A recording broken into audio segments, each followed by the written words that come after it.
दोस्तों तो स्वागत है आपका पार्ट 2 में। प्रियदर्शनी मट्टू, ये उन्हीं की कहानी है, इसका भाग 2 है। हमने पहले वाले पार्ट पर कहानी वहाँ तक सुनी थी जहाँ उनकी बार्बरिक तरह से बड़ी ही हत्या कर दी गई थी और उनकी डेड बॉडी मिली थी। अब यहाँ से खेल शुरू हुआ था एक स्लॉथ की तरह मूव करने वाले हमारे कानून का। तो चलिए शुरू करते हैं। अगर आपने पुराना वीडियो नहीं देखा है तो प्लीज़ एक बार जा करके देखिए, लाइक कीजिए, कमेंट कीजिए, शेयर कीजिए, सब्सक्राइब जरूर कीजिए। अपने फैमिली में अपने माताओं बहनों को ये वीडियो ज़रूर भेजें ताकि और जागरूक हो सकें। तो चलिए शुरू करते हैं। तो यहाँ पर क्या होता है कि जो हेड कांस्टेबल राजेंद्र सिंह जी थे, जो कि उनकी सिक्योरिटी में लगे थे, इन्होंने सबसे पहले वसंत कुंज में एडिशनल एसएचओ थे ललित मोहन जी, उनको इस सब के बारे में सूचित किया। तो वहाँ पर ये जो पुलिस की टीम थी वो प्रियदर्शनी जी के घर पे आई और इनके साथ थे SI Sushil Kumar ji, Padam Singh ji, Satish Chandra ji, head constable Kishan Singh, constable Jaswant Singh, constable Premanand and driver head constable Mahendra Singh. उस डेट पे पहुंचे with vehicle number according to crime scene के हिसाब से बता रहा हूँ 8687। एसएचओ थे सुरेंद्र सिंह जी वसंत कुंज, वो भी इस जगह पे पहुंचे, क्राइम वाली जगह पे। और इस केस के इन्वेस्टिगेशन ऑफिसर थे एसएचओ ललित मोहन जी। अब जब ये पुलिस की टीम अंदर पहुंची तो जो इन्होंने देखा वो काफ़ी हॉरिफाइंग था। इन्होंने देखा कि जो डेड बॉडी है डिसीज्ड की, वो डबल बेड के नीचे थी और एक हीटर होता है, हीट कन्वेक्टर होता है, जिस उसका वायर था, प्लास्टिक का मोटा वाला वायर होता है, वो उसके गले के चारों तरफ लपेटा हुआ था और बॉडी में बहुत जगह ब्लड स्टेन्स मिले थे। ये क्लेम किया जाता है स्टेट के थ्रू कि the investigation of the case file was taken up by Shri Lalit Mohan ji inspector cum additional SHO थे और पुलिस स्टेशन के, दोनों ने सबसे पहले आकर देखा।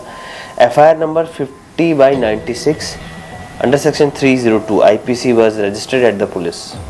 302 के तहत एक पुलिस कंप्लेंट रजिस्टर की गई। वो भी किसने की थी? इनके जो फादर थे, प्रियदर्शनी के जो फादर थे, लड़की, उसके फादर ने ये कंप्लेंट रजिस्टर की थी। पुलिस ने तुरंत जो सीन था इसको फ्रीज किया, इसको प्रिजर्व किया और क्राइम टीम को बुलाया। इसमें फोटोग्राफर थे, फॉरेंसिक वाले थे। इन्वेस्टिगेशन के दौरान कुछ चीज़ें मिली थी, जैसे जो प्रियदर्शनी की जैकेट थी उसके ऊपर कुछ बाल के टुकड़े मिले थे और एक इलेक्ट्रिक वायर का कटा हुआ टुकड़ा था, शायद जो स्ट्रेंगुलेशन के लिए यूज़ किया गया था। रूम के फ्लोर पे जो ब्लड था उसे कलेक्ट किया गया और कुछ ग्लासेस के टुकड़े मिले थे जो उनके बेड के पास में थे, लेकिन वो लग रहा था जैसे वो प्रॉपर कांच नहीं है, वो किसी हेलमेट की वाइज़र होता है ना, सामने जो रहता है गार्ड, उसके टुकड़े थे। ललित मोहन जी जो थे उन्होंने तुरंत अपनी तफ्तीश शुरू कर दी। उन्होंने सबसे पहले आस पड़ोसियों के और घर वालों के स्टेटमेंट लेने शुरू किए। 23 जनवरी को ही एफआईआर रजिस्टर हो गई और इंडियन पिनल कोड के तहत 302 के तहत ये एफआईआर रजिस्टर की थी प्रियदर्शनी के पापा ने। और जो बॉडी थी उसको सफदरजंग हॉस्पिटल भेज दिया गया आगे की पोस्टमार्टम और आगे की रिपोर्ट्स के लिए। उनकी मदर ने सबसे पहले तो शक के दायरे पे पूछते ना कौन कौन है, तो उसने सबसे पहले नाम लिया संतोष कुमार सिंह का। उनकी तरफ से तो कंफर्म थी कि पक्का उसी बंदे ने उनकी बेटी का मर्डर किया हुआ है, इसीलिए संतोष को तुरंत झप लिया गया, पकड़ लिया गया और तुरंत उसको पुलिस स्टेशन बुलाया गया पूछताछ के लिए। और जब ललित मोहन जो थे उन्होंने देखा कि जो संतोष है उसके राइट हैंड में कोई तो इंजरीज थी उसके हाथ में, और उस इंजरी पे कोई प्लास्टर या बैंडेज या कुछ भी किसी भी तरह की पट्टी नहीं की गई थी। डॉक्टर आर के वाधवा थे, उन्होंने सफदरजंग हॉस्पिटल में संतोष के हाथ का निरीक्षण किया और उन्होंने कंफर्म किया कि जो इंजरी है ये 24 से 48 घंटे के अंदर की है, उससे पुरानी चोट नहीं है, एकदम फ्रेश चोट है। और ये भी बताया कि उसके जो राइट हैंड है उसमें 5th मेटाकार्पल बोन होती है, वो फ्रैक्चर हो चुकी है, जो कि किसी बहुत ठोस चीज़ के टकराने से हुआ है, किसी चीज़ से टकरा करके उसकी वो हड्डी टूटी है। और पुलिस वालों ने ये कैलकुलेट किया कि जिस दिन प्रियदर्शनी का मर्डर हुआ था उसी दिन संतोष के हाथ में भी चोट लगी थी। 25 जनवरी की सुबह मेडिकल एग्जामिनेशन के बाद संतोष को फिलहाल तो छोड़ दिया गया और सफदरजंग हॉस्पिटल में इसी शाम को 4 से 5 के बीच में उसका पोस्टमार्टम हुआ। उसमें ये खुलासा हुआ कि डॉक्टर्स ने बताया कि उनकी बॉडी पर 19 एक्सटर्नल इंजरीज हुई हैं जिसमें से कुछ थी। चेहरे पर ब्रूसेस थे। फेस के नीचे राइट ईयर के पास में यहाँ चोट लगी थी। उनके 3 रिब्स, यानी कि ये जो हड्डियाँ होती हैं यहाँ की, 3 रिब्स फ्रैक्चर हो रखी थी। और कॉज ऑफ डेथ जो था वो आया एस्फेक्सिया, यानी कि strangulation by a soft surface like smooth wire. रबड़ वायर होती है ना, सॉफ्ट सरफेस होता है। तो इसमें साफ साफ ये आया था, मेडिकल बोर्ड एक्सपर्ट्स ने बताया कि स्ट्रेंगुलेशन किसी सॉफ्ट चीज़ की वजह से, और इस केस में जो सॉफ्ट चीज़ थी वो थी इलेक्ट्रिक कॉर्ड, जो हीटर की कॉर्ड थी, जो वहाँ कटी हुई पीस थी, उसी से उसका गला दबाया गया था। पोस्टमार्टम रिपोर्ट्स में जो था वो हाइमन जो था उनका इंटैक्ट था और इंटरनल इंजरीज तो नहीं थी, और जो उनके इंटरनल पार्ट्स थे वो सब प्रिजर्व कर लिए गए आगे की तफ्तीश के लिए। और फिलहाल जो ललित मोहन जी थे, उन्होंने क्या किया कि जो संतोष था उसको अरेस्ट कर दिया, संतोष को, और संतोष की बाइक भी सीज कर ली, और वो हेलमेट भी उनको मिला जिसमें वाइज़र नहीं था। ऑब्वियसली जो टूट गया था वाइज़र, वो फेंक दिया गया होगा, तो वाइज़र नहीं था। और पुलिस वाले ने ये भी बताया जो उसका हेलमेट था उसमें काफ़ी सारे क्रैक भी थे, यानी कि उस हेलमेट को किसी चीज़ पर ज़ोर से पटका गया था। और जितने भी सर्कमस्टेंशियल लिंक्स थे, सब एक एक सबूत यही संतोष की तरफ, इसी लड़के की तरफ पॉइंट कर रहे थे कि भाई जो कांड बिठाया है वो इसी ने बिठाया है। उसका फ्रैक्चर बोन, उसका हेलमेट, उसके वाइज़र के पीसेस, और जो हिस्ट्री, जो 2 बार 3 बार कंप्लेन कर चुकी थी प्रियदर्शनी उस लड़के के खिलाफ, इस बात को लेकर के ये कंफर्मेशन सी एक उभर के आ रही थी चीज़ कि भाई जो किया है कांड इसी लड़के ने किया है। डेट आई 25 जनवरी 1996। ये जो केस था ये CBI को दे दिया गया, जो पोस्टमार्टम रिपोर्ट्स थी और ये सब चीज़ें अभी CBI अधिकारी थे श्री AK ओहरी और DSP थे, और एक और CBI ऑफिसर थे SP श्री SK भटनागर। इनके हाथ में केस था और इस इन्वेस्टिगेशन को पुश इसीलिए मिला क्योंकि कई सारे सवाल उठ रहे थे दिल्ली पुलिस पे, क्योंकि जो संतोष था उसके बारे में सब जानते थे कि ये JP सिंह जो कि बहुत नामी IPS ऑफिसर है, उनका बेटा है। तो एक सवाल उठ रहे थे दिल्ली पुलिस पे कि क्या फेयर इन्वेस्टिगेशन हो पाएगा, क्या सच में पुलिस वालों के ही खिलाफ जाएंगे, क्या पुलिस वाले फेयर और साफ सुथरा इन्वेस्टिगेशन करेंगे या नहीं। तो इसी वजह से 24 जनवरी 1996 में राजीव रतन शाह ने श्री के विजय रामा राव, डायरेक्टर जो थे सेंट्रल ब्यूरो ऑफ इन्वेस्टिगेशन, उनको एक लेटर लिखा और उन्होंने कहा, उनसे रिक्वेस्ट की कि ये जो केस है ये CBI ही इन्वेस्टिगेट करे। और 25 जनवरी को ही शाम को ही CBI ने एक FIR रजिस्टर कर ली और CBI की एक team AK Ohri, SK Bhatnagar, ये सब इस केस के पीछे लग गए। अब सेम नाइट को जो मोहन जी थे, ललित मोहन जी, उन्होंने संतोष को ओहरी जी के सामने प्रस्तुत किया पूछताछ करने के लिए। संतोष को कस्टडी में लिया गया, उसके अंडरगारमेंट सीज कर लिए गए, उसके जो एविडेंस है वो CBI के हाथ में थे। ये जो एविडेंसेस थे बहुत क्रूशियल थे और आगे चल के वो DNA रिपोर्ट्स में ये सब इंटैक्ट होने वाले थे। अब जो क्राइम सीन था ये CBI के हाथ में आने के बाद दोबारा से इन्वेस्टिगेट हुआ और अभी सभी का स्टेटमेंट रिकॉर्ड किया गया। राजेंद्र सिंह जी का स्टेटमेंट रिकॉर्ड किया गया, उनकी मदर का, प्रियदर्शनी के फादर का स्टेटमेंट रिकॉर्ड किया गया। और इसी के साथ साथ CBI ने जो प्रियदर्शनी ने पुराने कंप्लेन किए थे इस संतोष के खिलाफ, उन सबको भी अपने अंडर लिया और दोबारा से तफ्तीश एक नई सिरे से शुरू की। अब CBI वालों ने सबसे पहले संतोष को पूछा कि भाई तू ये बता कि तू मर्डर के टाइम पे था कहाँ। तो संतोष ने उस समय एक कन्फ्यूजन क्रिएट करने की कोशिश की, उसने एक एलिबाई करने की कोशिश की। एलिबाई मतलब क्या होता है ना कि जो अक्यूज्ड होता है वो बताता है कि जिस टाइम पे ये क्राइम हुआ था ये उस समय मैं कहीं और जगह था, मैं तो वहाँ था ही नहीं। तो ये जो संतोष था इसने एलिबाई क्रिएट करने की कोशिश की। उसने ये स्टेटमेंट दिया कि वो उस दिन इंडियन लॉ इंस्टीट्यूट में अपनी क्लास अटेंड कर रहा था। तो CBI ने क्या किया था कि क्राइम सीन से लेकर के ILI तक इन लोगों ने एक मोटरसाइकिल सीन को रिक्रिएट किया जिसमें सिर्फ 35 मिनट्स लगे थे। तो पुलिस वाले ने कहा कि अगर वो ILI गया भी था संतोष, तो ये इतने पास थे ये दोनों चीज़ें कि वो मर्डर करने के बाद ILI जा सकता है वहाँ से, क्योंकि बहुत ज़्यादा दूर नहीं था, सिर्फ 35 मिनट का टाइम डिफरेंस था। तो ये जो फैक्ट था इसको कैंसिल कर दिया गया। और जो संतोष ने उसके 5th मेटाकार्पल में जो इंजरी आई थी, हड्डी टूट गई थी, फ्रैक्चर आया था, उसके लिए भी एक कहानी बनाई और उसने बोला कि ये जो फ्रैक्चर है ये 14 जनवरी के बाइक फ्रैक्चर का है। तो CBI ने हिंदू राव हॉस्पिटल और निर्मय डायग्नोस्टिक सेंटर पर जा कर के मेडिकल रिकॉर्ड्स सर्च की। इन दोनों जगह से उसके एक्सरे कराए और उसके जो रिकॉर्ड्स थे वो रजिस्टर किए और साथ ही साथ उन्होंने सफदरजंग हॉस्पिटल का रिकॉर्ड भी लिया। Doctor Mukul Sinha, doctor GK. Choubey थे सफदरजंग हॉस्पिटल के। उन रिकॉर्ड्स को देख कर उन्होंने साफ साफ बोल दिया कि ये जो फ्रैक्चर्स हैं दीज आर फ्रेश, ये इतने पुराने नहीं हैं, ये 12 से 24 घंटे या 48 घंटे के अंदर अंदर हुए हैं। तो यहाँ पर ये प्रूफ हो गया कि संतोष का जो बाइक एक्सीडेंट वाला डिफेंस था वो झूठ था और कुछ नहीं था। और सबसे इम्पॉर्टेंट एविडेंस आया मार्च 1996 में। हैदराबाद का CCMV लैब था, वहाँ से रिपोर्ट आई जो कि डॉक्टर राज जी के सुपरविजन में था। उन्होंने अपनी रिपोर्ट पेश की। उस रिपोर्ट में लिखा था कि उन्होंने अपनी DNA रिपोर्ट दी, उसमें बताया कि जो उसके हाइमन है लड़की का और इंटर ऑर्गन्स हैं, जो उसके कपड़े हैं, उसके अंडरगारमेंट्स हैं, उसमें जो सीमन के स्ट्रेन्स मिले हैं वो मैच होते हैं DNA ऑफ संतोष। तो यहाँ पर DNA रिपोर्ट भी मैच हो गई और इससे ये क्लियर हो गया कि प्रियदर्शनी की सिर्फ हत्या ही नहीं की गई थी, उसके साथ दुष्कर्म भी किया गया था और उसके बाद उसके स्ट्रैंगुलेट करके हत्या की गई थी और वो कोई नहीं, हत्या करने वाला यही संतोष नाम का इंसान था। अब इतने सारे एविडेंस हो गए थे, हाथ में थे, तो भाई अब सबको ही लगेगा कि भाई फाइनली अब जब इतने सारे सर्कमस्टेंशियल एविडेंसेस हैं जो ये प्रूव करते हैं कि संतोष ने ही ये सब किया है, इसके बाद तो सज़ा होनी चाहिए। लेकिन संतोष कन्विक्ट नहीं हुआ। डेट आई 11 अप्रैल 1996। CBI ने चार्जशीट दाखिल की संतोष सिंह के खिलाफ। ट्रायल स्टार्ट हुआ कोर्ट में। एडिशनल सेशन जज थे SC मित्तल।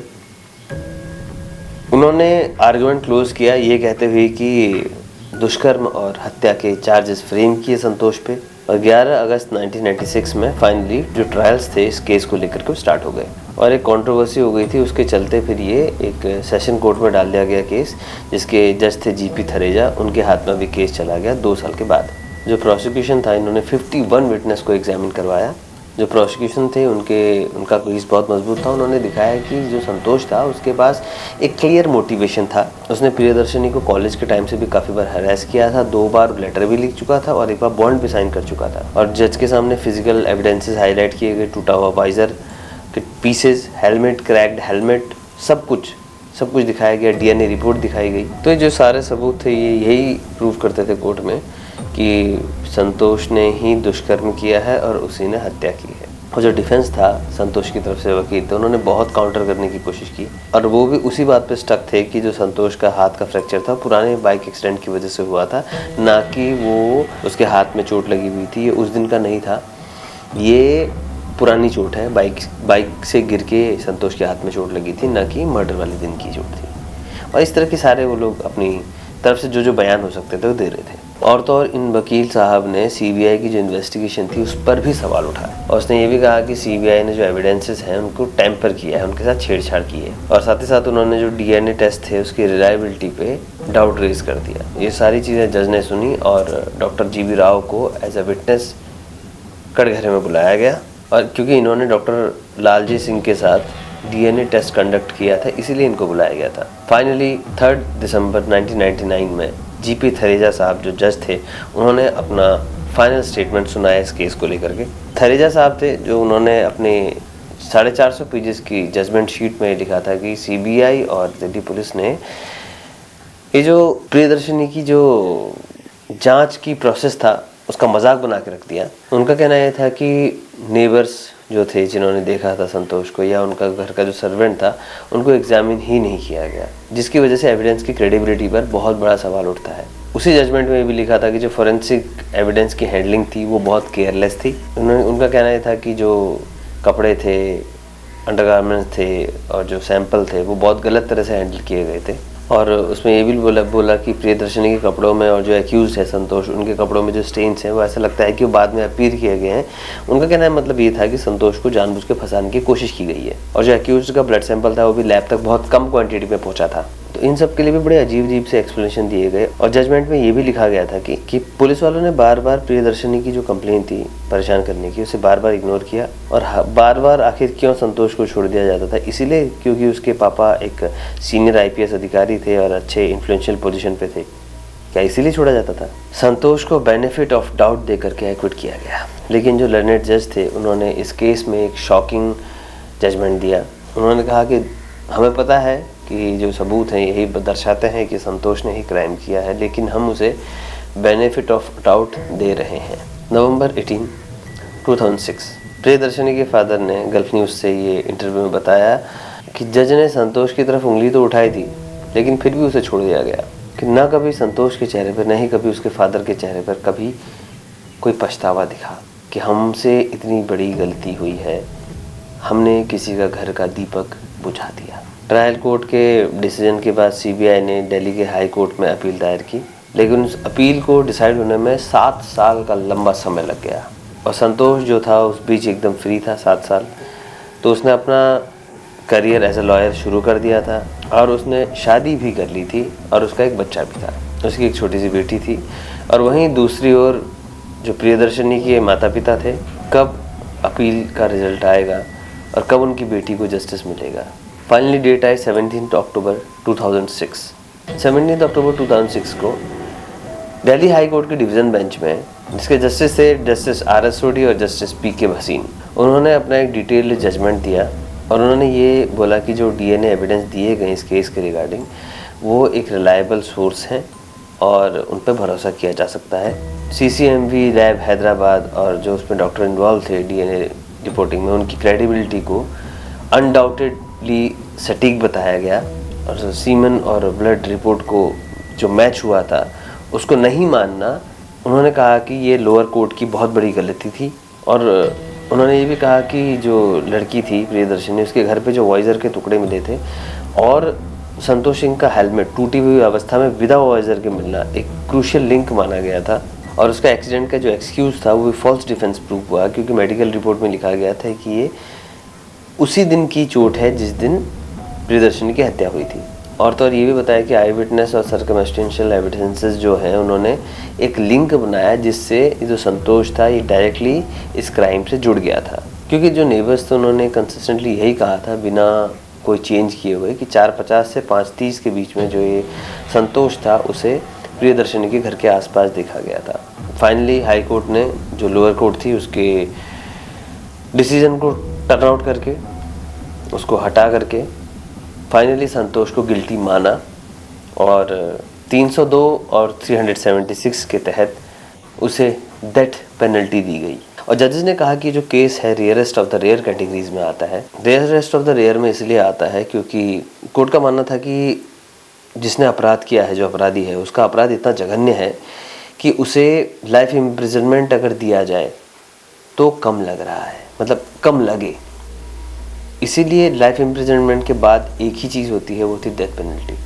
क्योंकि 2 साल तक संतोष ने प्रियदर्शनी को इतना हैरेस किया था कि 2 बार कंप्लेन की गई थी, एक बार बॉन्ड भी भरा गया था।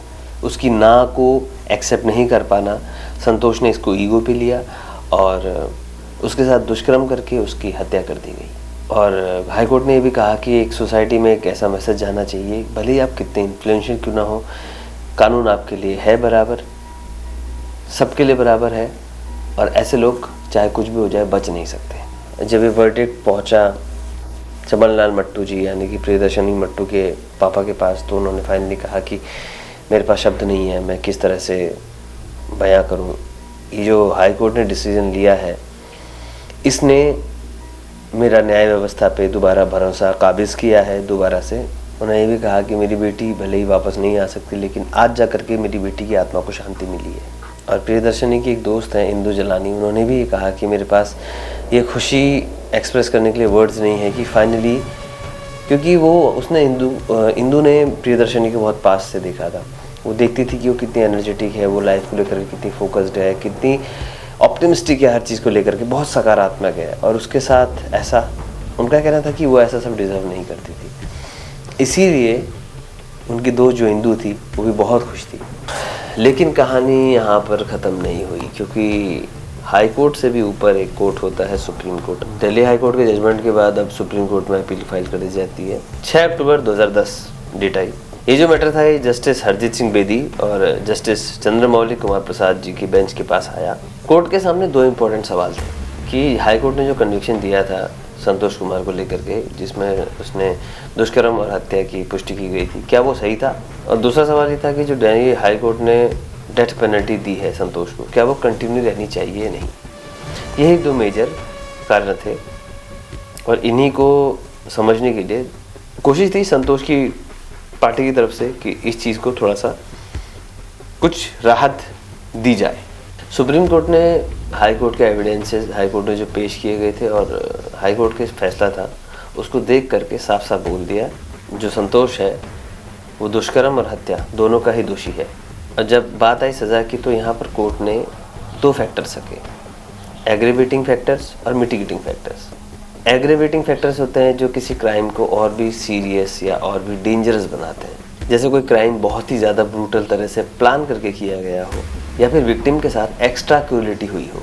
और वहीं दूसरी ओर पर मिटिगेटिंग फैक्टर्स वो चीज़ें होती हैं जहाँ पर ये फैक्टर्स ना ये एक्यूज के फेवर में जाती हैं, जहाँ पर कोर्ट सोचती है कि जो फैसला है जो सज़ा दी गई है थोड़ा कम सख्त हो सकती है। जैसे बहुत सारे फैक्टर्स होते हैं, जैसे एक्यूज्ड कितना यंग है, उसकी एज क्या रही थी क्राइम करते समय, क्या उससे पहले उस पर कोई ऐसा केस हुआ था, क्या वो कोई उसकी हिस्ट्री देखी जाती है कि क्या उसने पहले ऐसा कुछ किया है। तो मिटिगेटिंग फैक्टर्स के आधार पे भी सज़ा को रिफॉर्म किया जा सकता है, ये कोर्ट का कहना था। और ये जो फैक्टर्स हैं ये इंट्रोड्यूस किए गए थे 1980 में, बच्चन सिंह जी का केस था पंजाब में, क्योंकि उस केस की ऐसी ज़रूरत थी। और डेथ पेनल्टी, और यहाँ पर कोर्ट ने कहा था कि जो डेथ पेनल्टी है वो rarest of the rare cases में ही दी जाएगी और जजेस को हमेशा एग्रीवेटिंग फैक्टर और मिटिगेटिंग फैक्टर्स को दोनों को बैलेंस करके देखना चाहिए। सुप्रीम कोर्ट ने ये तो माना इस केस में कि जो क्राइम किया गया था संतोष द्वारा वो हीनियस था और बहुत ब्रूटल था, लेकिन उन्होंने कुछ मिटिगेटिंग फैक्टर्स थे ऐसे जिनको नज़रअंदाज नहीं किया। और ये चीज़ नोटिस की गई कि हाई कोर्ट ने एक्विटल को रिवर्स करके उसे कन्विक्ट बनाया गया है, उसे कन्विक्ट करार कर दिया गया है।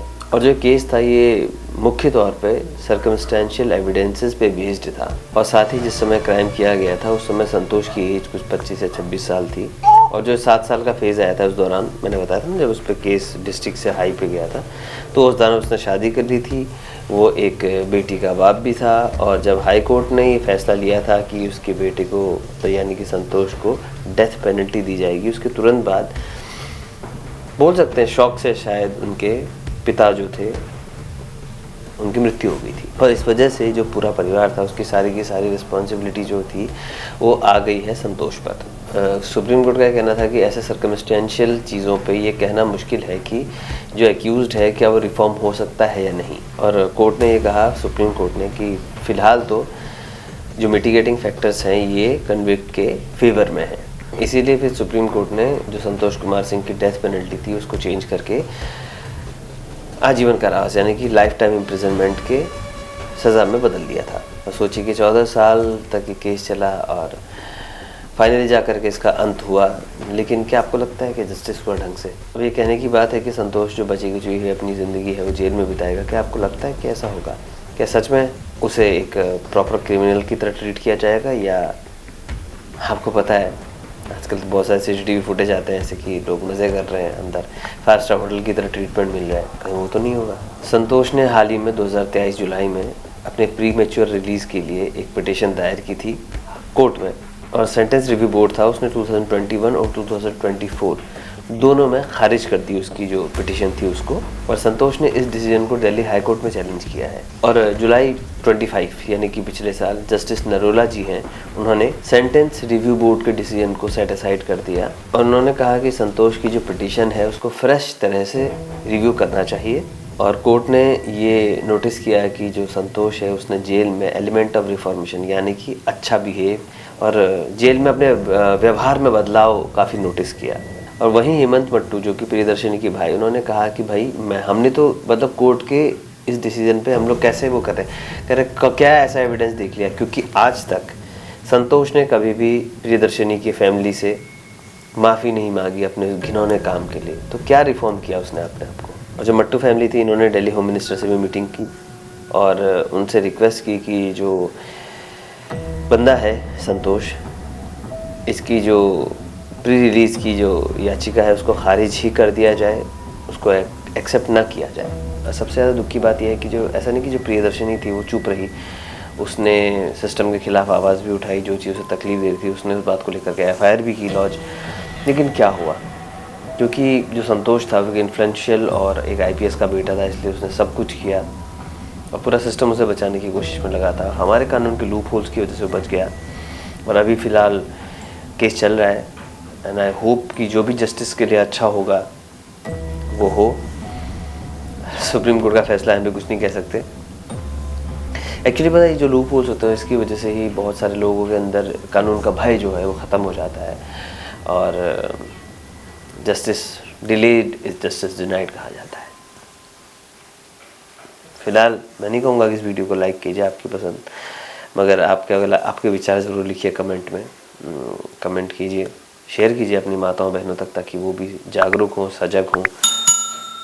और फिलहाल आज के एपिसोड में बस इतना ही। अगला एपिसोड जल्दी लेकर के आऊँगा, तब तक स्टे ट्यून्ड, हमारी कम्युनिटी का हिस्सा बनिए, सब्सक्राइब ज़रूर कीजिए। बाकी अगली वीडियो का इंतज़ार कीजिए। Thank you so much.